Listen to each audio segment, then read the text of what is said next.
মুরলির তারিখ 21 April 2024। Revise তারিখ 30 March 1999। ওম শান্তি। মধুবন থেকে অব্যক্ত বাপদাদা বলছেন। মুরলির শিরোনাম, তীব্র পুরুষার্থের একাগ্রতাকে জ্বালা রূপ বানিয়ে অসীম বৈরাগ্যের তরঙ্গ ছড়াও। আজ বাপদাদা প্রত্যেক বাচ্চার ললাটে 3 রেখা দেখছেন, যার মধ্যে একটা রেখা হল পরমাত্মপালনের ভাগ্যের রেখা। পরমাত্মপালনের এই ভাগ্য সারা কল্পে একবারই এখন প্রাপ্ত হয়। এই সঙ্গমযুগ ব্যতীত এই পরমাত্মপালন কখনো প্রাপ্ত হতে পারে না। এই পরমাত্মপালন খুব অল্প বাচ্চার প্রাপ্ত হয়। দ্বিতীয় রেখা হল পরমাত্মপাঠের ভাগ্যের রেখা। পরমাত্মপাঠ এটা কত ভাগ্যের যে স্বয়ং পরম আত্মা শিক্ষক হয়ে পড়াচ্ছেন। তৃতীয় রেখা পরমাত্মপ্রাপ্তি সমূহের রেখা। ভাবো কত প্রাপ্তি! সকলের মনে আছে তো সমূহ প্রাপ্তির লিস্ট কত লম্বা। তো প্রত্যেকের ললাটে এই 3 রেখা ঝলমল করছে। নিজেদের এমন ভাগ্যবান আত্মা মনে করো তোমরা। লালন পালন, পাঠের পড়া আর সমূহ প্রাপ্তি। সেই সঙ্গে বাপদাদা বাচ্চাদের নিশ্চয়ের আধারে আধ্যাত্ম নেশাও দেখছিলেন। প্রত্যেক পরমাত্ম বাচ্চা কত আধ্যাত্মিক নেশার বাচ্চা। সারা বিশ্বে আর সারা কল্পে তোমরা হাইয়েস্ট, মহান এবং হোলিয়েস্ট। তোমাদের মতো পবিত্র আত্মাতন দ্বারাও মন দ্বারাও দেবরূপে সর্বগুণ সম্পন্ন, সম্পূর্ণ নির্বিকার আর কেউ হয় না। তাছাড়া তোমরা হাইয়েস্ট, হোলিয়েস্ট, সেই সঙ্গে রিচেস্ট। বাপদাদা স্থাপনার কালেও বাচ্চাদের স্মৃতি জাগিয়ে দিতেন এবং বলিষ্ঠ চিত্তে সংবাদপত্রেও ছাপিয়েছিলেন যে ওম মণ্ডলী রিচেস্ট ইন দ্য ওয়ার্ল্ড। এ হল স্থাপনার সময় তোমাদের সকলের মহিমা। যতই তা বড় মাল্টি মিলিয়নিয়ার হোক, কিন্তু একদিনে তোমাদের মতো রিচেস্ট হতে পারে না। এত রিচেস্ট হওয়ার সাধন কি? খুব ছোট একটা সাধন। লোকে রিচেস্ট হওয়ার জন্য কত পরিশ্রম করে, আর তোমরা কত সহজে উত্তরোত্তর সৌভাগ্যবান অর্থাৎ মালামাল হতে থাকো।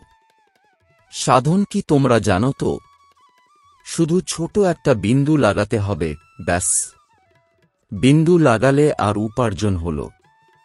আত্মাও বিন্দু, বাবাও বিন্দু, আর ড্রামাতে ফুল স্টপ লাগাও, সেও বিন্দু।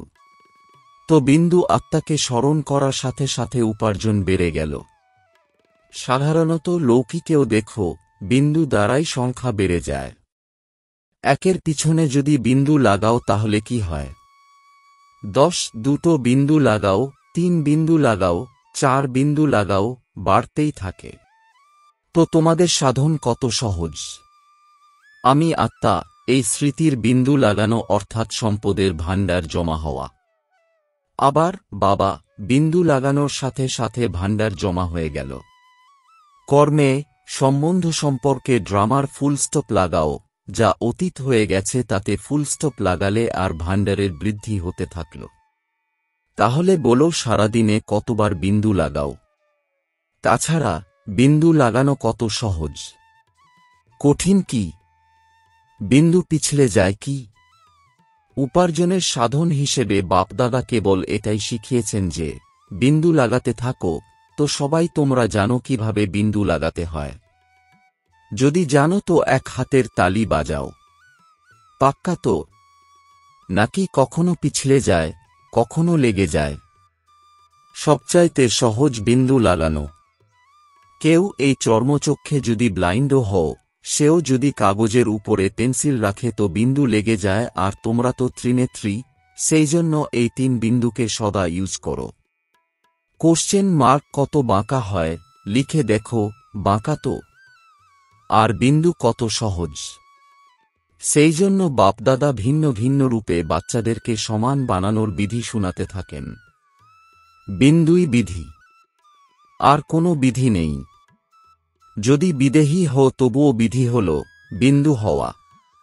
অশরীরী হও, কর্মাতীত হও, সবের বিধি বিন্দু। সেই জন্য বাপদাদা আগেও বলেছেন, অমৃতবেলায় বাপদাদার সাথে মিলন উদযাপন করাকালীন, আত্মিক বার্তালাপ করাকালীন যখন কার্যে আসো তখন প্রথমে 3 বিন্দুর তিলক মস্তকে লাগাও, ওই লাল বিন্দুর তিলক লাগানো শুরু করো না, বরং স্মৃতির তিলক লাগাও। আর চেক করো কোনো কারণে এই স্মৃতির তিলক যেন মুছে না যায়। অবিনাশী, দুর্মোচ্চ তিলক রয়েছে তোমাদের। বাপদাদা বাচ্চাদের প্রীতি ভালোবাসাও দেখেন। কত ভালোবাসার সাথে দৌড়াতে দৌড়াতে মিলন উদযাপন করতে এখানে পৌঁছায়, তারপর আবার আজ হলেও মিলনের জন্য কত পরিশ্রম করে, কত ভালোবাসায় নিদ্রা তৃষ্ণা ভুলে প্রথম নম্বরের সারিতে কাছে বসার পুরুষার্থ করে। বাপদাদা সব দেখেন, তোমরা কি কি করো সেই সমগ্র ড্রামা দেখেন। বাপদাদা বাচ্চাদের ভালোবাসায় নিজেকে সমর্পণ করেন এবং বাচ্চাদের এটাও বলেন, যেভাবে সাকারে মিলিত হওয়ার জন্য দৌড়ে দৌড়ে আসো, সেভাবেই বাবা সমান হওয়ার জন্য তীব্র পুরুষার্থ করো। এক্ষেত্রে ভাবো তো না যে সবচেয়ে সামনের থেকেও সামনে নম্বর যেন পাওয়া যায়। সবাই তো পায় না, এখানে সাকার দুনিয়া, তাই না? তো সাকার দুনিয়ার নিয়ম রাখতেই হয়। সেই সময় বাপদাদা ভাবেন সবাই সামনে এসে বসে যাক, কিন্তু এটা হতে পারে কি? হচ্ছেও কিভাবে? যারা পিছনে বসে আছে বাপদাদা দেখেন তারা সদা নয়নে সমাহিত হয়ে আছে। তো সবচেয়ে কাছে হল নয়ন। সুতরাং পিছনে বসে নেই তোমরা, বরং বাপদাদার নয়নে বসে আছো। প্রকাশময় রত্ন তোমরা। যারা পিছনে বসে তারা শুনেছ। তোমরা দূরে নেই, কাছে আছো। শরীরের হিসেবে পিছনে বসে আছো, কিন্তু আত্মা সবচাইতে কাছে রয়েছে। তাছাড়া পিছনে যারা বসে আছে বাপদাদা তো সবচাইতে বেশি তাদেরকেই দেখেন। দেখো, যারা কাছে আছে তাদের তো এই স্থূল নয়নে দেখার চান্স রয়েছে, আর যারা পিছনে বসে তাদেরকে এই নয়নে কাছে দেখার চান্স নেই, সেই জন্য বাপদাদা তাদেরকে তার নয়নে সমাহিত করে নিয়েছেন। বাপদাদা মৃদু মৃদু হাসতে থাকেন, দুটো বাজার সাথে সাথে লাইন শুরু হয়ে যায়। বাপদাদা বোঝেন যে বাচ্চারা দাঁড়িয়ে দাঁড়িয়ে ক্লান্ত হয়ে যায়, কিন্তু বাপদাদা সব বাচ্চাকে ভালোবাসার মেসাজ করে দেন। পায়ে ম্যাসাজ হয়ে যায়। বাপদাদার ম্যাসাজ দেখেছ তো না, অনেক আলাদা আর আদরপূর্ণ। তো আজ সবাই এই সিজনের লাস্ট চান্স নেওয়ার জন্য চারদিক থেকে দৌড়ে দৌড়ে এসে পৌঁছে গেছে। এটা ভালো। বাবার সঙ্গে মিলনের উৎসাহ উদ্দীপনা সদা সামনে এগিয়ে নিয়ে যায়। কিন্তু বাপদাদা তো বাচ্চাদের এক সেকেন্ডও ভোলেন না। বাবা এক আর বাচ্চা অনেক, কিন্তু অনেক বাচ্চাকেও এক সেকেন্ডও ভোলেন না, কেননা প্রশিক্ষার্থী তোমরা। দেখো, দেশ বিদেশের কোথায় কোথায় কোন কোন থেকে বাবাই তোমাদের খুঁজেছেন। তোমরা বাবাকে খুঁজতে পেরেছ। লক্ষ্যহীনভাবে এদিক ওদিক ঘুরে বেরিয়েছ, কিন্তু খুঁজে পাওনি। আর বাবা বিভিন্ন দেশ, গ্রাম গঞ্জ, শহর শহরতলি, যেখানে যেখানেই বাবার বাচ্চা রয়েছে সেখান থেকে খুঁজে নিয়েছেন, নিজের বানিয়ে নিয়েছেন। গীত গেয়ে থাকো তো না, আমি বাবার আর বাবা আমার।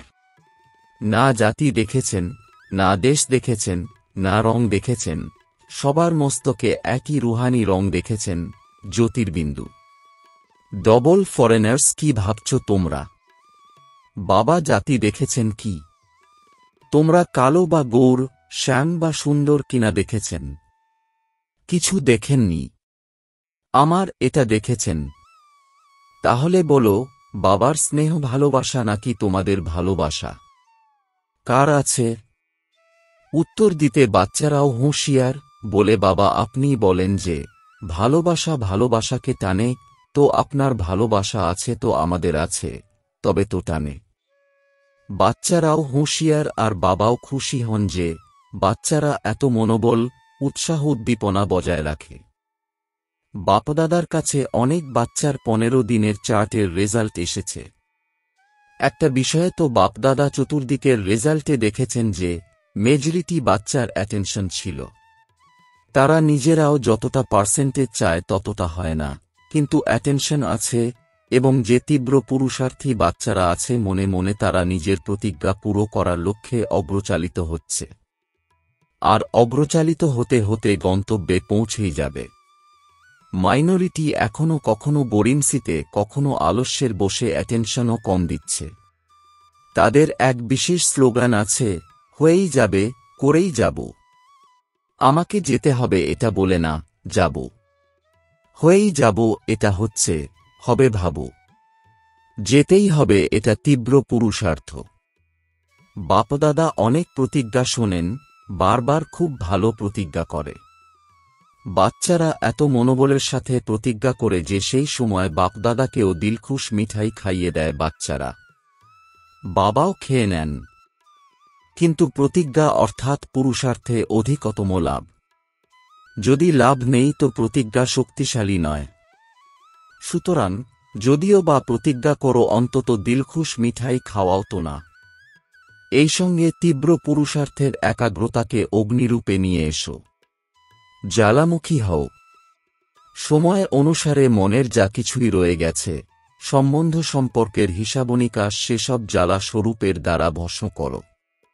এটাই তোমাদের একাগ্রতা, যাতে বাপদাদাও তোমাদের পাশ করিয়ে দেন।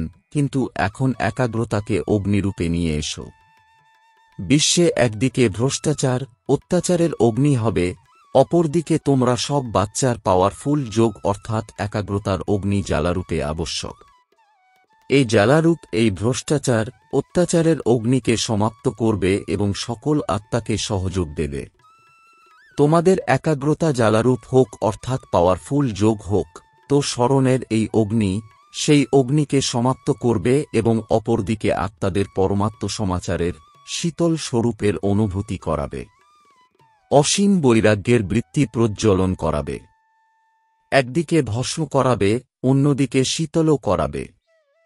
অসীম বৈরাগ্যের তরঙ্গ ছড়াবে। বাচ্চারা বলে, আমার যোগ তো আছে, বাবা ছাড়া আর কেউ নয়, এটা খুব ভালো। কিন্তু সময় অনুসারে এখন জ্বালারূপ হও।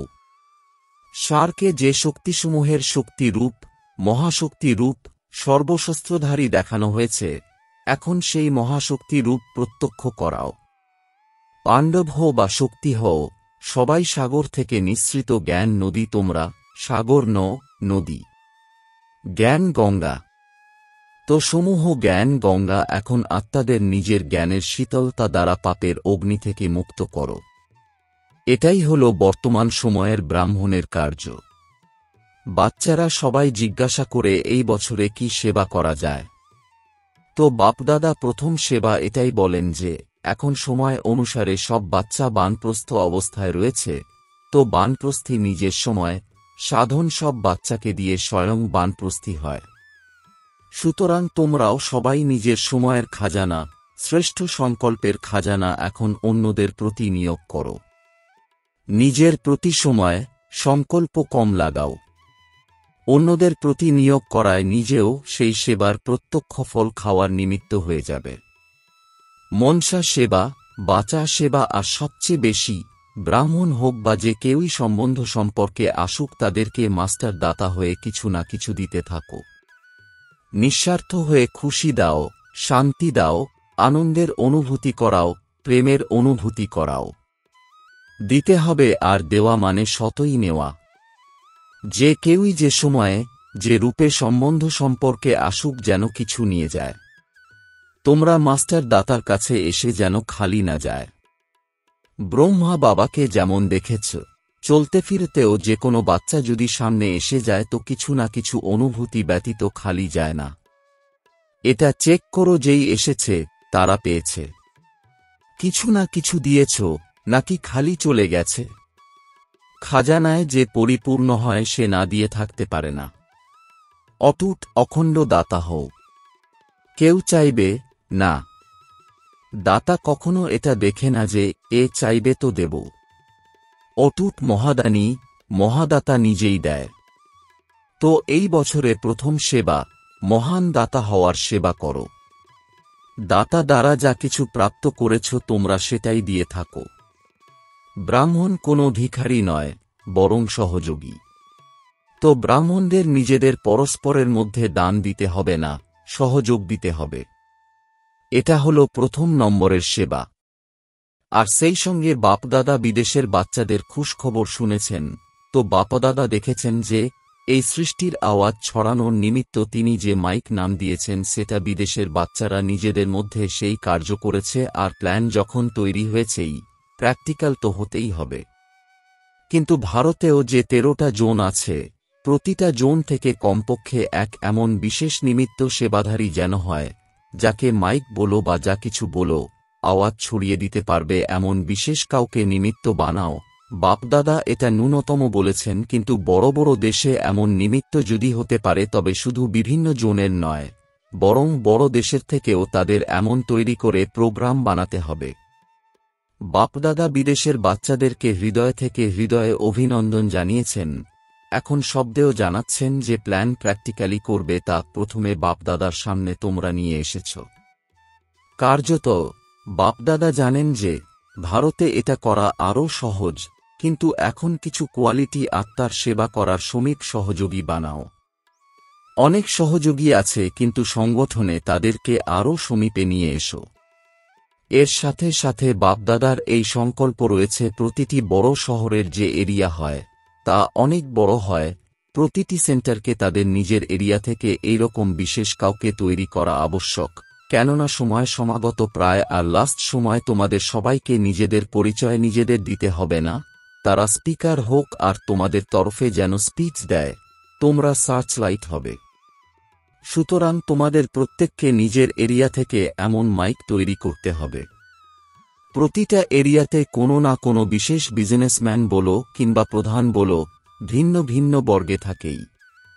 নিজের এরিয়ার নিজের নিজের সেন্টারে বিশেষ আত্মাদের তৈরি করো, তাদেরকে শোনাতে দাও যে এই জ্ঞান কি। এখন লাস্ট সময়ে তোমরা সাক্ষাৎকার মূর্ত ফরিস্তা হয়ে দৃষ্টি দাও, আর তারা যেন স্পিকার হয়। কিভাবে স্পিকার হতে হয় তা তো সবাই শিখে গেছে, ছোট ছোট টিচাররাও খুব ভালো স্পিচ করে। তোমরা সবাই স্পিচ দিয়ে থাকো, এখন অন্যদের স্পিকার তৈরি করো। তোমাদের দৃষ্টি আর দুটো কথা এমন আভাস দেয় যেন অনেক সময় ধরে তোমরা তাদের স্পিচ দিয়েছ। এরকম সময় আসতেই হবে। এখন সময়ও ফাস্ট গতি নিচ্ছে, শুধু সময় বারবার ফাস্ট হয়ে পিছন ফিরে তোমাদের এমনভাবে দেখে যে আমাদের মালিক তীব্র গতিতে আসছে নাকি সময় ফাস্ট যাচ্ছে। তোমরা মালিক তো না, তাই তো বারবার তোমাদের দেখছে তোমরা ফাস্ট যাচ্ছ। সেই জন্য এই বছরে কোয়ালিটি সেবাতে বিশেষ অ্যাটেনশন দাও। প্রতিটা সেন্টারের রেজাল্ট আসা চাই, আমাদের সেন্টারে কোন বর্গের আর কত কোয়ালিটি সেবা হচ্ছে। কোয়ান্টিটি তো আপনা থেকেই ক্রমশ বাড়বেই। এখন এরকম প্র্যাকটিক্যাল গ্রুপ তৈরি করো। এর সাথে সাথে ব্রাহ্মণ আত্মাদের আরও সমীপে আনার জন্য প্রতিদিকে কিংবা মধুবনের চারদিকে জ্বালাস্বরূপের বায়ুমণ্ডল বানানোর জন্য, হতে পারে যাকে তোমরা ভাট্টি বলো সেটা করো, অথবা নিজেদের মধ্যে সংগঠনে আত্মিক বার্তালাপ করে জ্বালা স্বরূপের অনুভব করাও এবং অগ্রচালিত করো। যখন এই সেবাতে নিয়োজিত হবে তখন ছোট ছোট যে বিষয়গুলো আছে না, যাতে সময় লাগে, পরিশ্রম লাগে, ভগ্নোৎসাহ হয়, সেসব এমন লাগবে যেন জ্বালামুখী হাইয়েস্ট স্টেজ, আর সেই হেতু এই সময় দেওয়া, পরিশ্রম করা, এক পুতুল খেলা অনুভব হবে। আপনা থেকেই সহজভাবে সেফ হয়ে যাবে। বাপদাদা বলেছেন যে সর্বাপেক্ষা বেশি বাপদাদার কৃপা তখনই হয় যখন তিনি দেখেন যে মাস্টার সর্বশক্তিমান বাচ্চারা ছোট ছোট বিষয়ের জন্য পরিশ্রম করে। অনুরাগ জ্বালামুখী রূপের তুলনায় কম, তখনই পরিশ্রম লাগে। তো এখন পরিশ্রম থেকে মুক্ত হও, ঢিমেতালে হয় না, বরং পরিশ্রম মুক্ত হও। এমন ভেবো না পরিশ্রম করতে হবে না তো আরামে শুয়ে যাবে, বরং অনুরাগ দ্বারা পরিশ্রম শেষ করো। হচ্ছে হবে ভাব দ্বারা নয়। বুঝেছ কি করতে হবে? এখন বাপদাদাকে আসতে তো হবেই। জিজ্ঞাসা করে পরে কি হবে? বাপদাদা আসবেন নাকি আসবেন না? বাপদাদা না তো করেন না, হাঁ জি করেন। বাচ্চারা বলে হুজুর, বাবা বলেন জি হাজির। তো বুঝেছ কি করতে হবে, কি করতে হবে না। অনুরাগ দ্বারা পরিশ্রম কাট করো। এখন পরিশ্রমমুক্ত বর্ষ উদযাপন করো, অনুরাগে, আলস্যে নয়। এটা দৃঢ়তার সাথে স্মরণে রেখো, আলস্য নয়। ঠিক আছে, সব সংকল্প পুরো হয়েছে কি? কিছু রয়ে গেছে কি? জনককে, দাদি জানকীকে, জিজ্ঞাসা করছি, কিছু রয়েছে কি? দাদি তো মুচকি মুচকি হাসছেন। খেলা পুরো হয়ে গেছে কি? এই অপারেশনই বাকি? খেলার মধ্যেকার খেলা? খেলা ঠিক ছিল তো না? ড্রিল সেকেন্ডে বিন্দু স্বরূপ হয়ে মনবুদ্ধিকে একাগ্র করার অভ্যাস বারবার করো। স্টপ বলার সাথে সাথে সেকেন্ডে দেহবোধ থেকে মনবুদ্ধি যেন একাগ্র হয়ে যায়। এইরকম কন্ট্রোলিং পাওয়ার সারাদিনে ইউজ করে দেখো। এইভাবে অর্ডার করো না যে কন্ট্রোল আর 2 মিনিট পরে কন্ট্রোল হবে, 5 মিনিট পরে কন্ট্রোল হবে। সেই জন্য মাঝে মাঝে কন্ট্রোলিং পাওয়ারকে ইউজ করে যাচাই করতে থাকো। সেকেন্ডে হয়, মিনিটে হয়, বেশি মিনিটে হয়, এই সব চেক করতে করতে চলো। এখন সবাইকে 3 মাসের চার্ট আরও পরিপক্ক বানাতে হবে। সার্টিফিকেট নিতে হবে। প্রথমে নিজে নিজেকে সার্টিফিকেট দাও, তারপরে বাপদাদা দেবেন। আচ্ছা, চতুর্দিকের পরমাত্ম পালনের অধিকারী আত্মাদের, পরমাত্ম পাঠের অধিকারী শ্রেষ্ঠ আত্মাদের, পরমাত্ম প্রাপ্তিসমূহ দ্বারা সম্পন্ন আত্মাদের, সদা বিন্দুর বিধির দ্বারা তীব্র পুরুষার্থী আত্মাদের, সদা পরিশ্রম থেকে মুক্ত হয়ে অনুরাগে সমাহিত হওয়া বাচ্চাদের, জ্বালা স্বরূপ বিশেষ আত্মাদের বাপদাদার স্মরণের স্নেহসুমন আর নমস্কার। বরদান, শুদ্ধ আর শক্তিশালী শক্তির দ্বারা ব্যর্থ ভাইব্রেশনকে সমাপ্ত করে প্রকৃত সেবাধারী ভব। এর বিস্তার বলা হয়ে থাকে সংকল্প সৃষ্টি রচনা করে দেয়। যখন দুর্বল আর ব্যর্থ সংকল্প করো তখন ব্যর্থ বায়ুমণ্ডলের সৃষ্টি তৈরি হয়ে যায়। প্রকৃত সেবাধারী সেই হয় যে শুদ্ধ শক্তিশালী সংকল্প দ্বারা পুরানো ভাইব্রেশনও সমাপ্ত করে দেয়। সায়েন্সের ওরা যেমন শস্ত্র দ্বারা শস্ত্র বিনষ্ট করে দেয়, একটি বিমানের দ্বারা অন্য বিমান নিচে ফেলে দেয়, সেই রকম তোমাদের শুদ্ধ শক্তিশালী সংকল্পের ভাইব্রেশন ব্যর্থ ভাইব্রেশনকে যেন সমাপ্ত করে দেয়। এখন এই রকম সেবা করো। স্লোগান, বিঘ্নরূপী সোনার মিহি সুতো থেকে মুক্ত হও, মুক্তি বর্ষ উদযাপন করো। ওম শান্তি।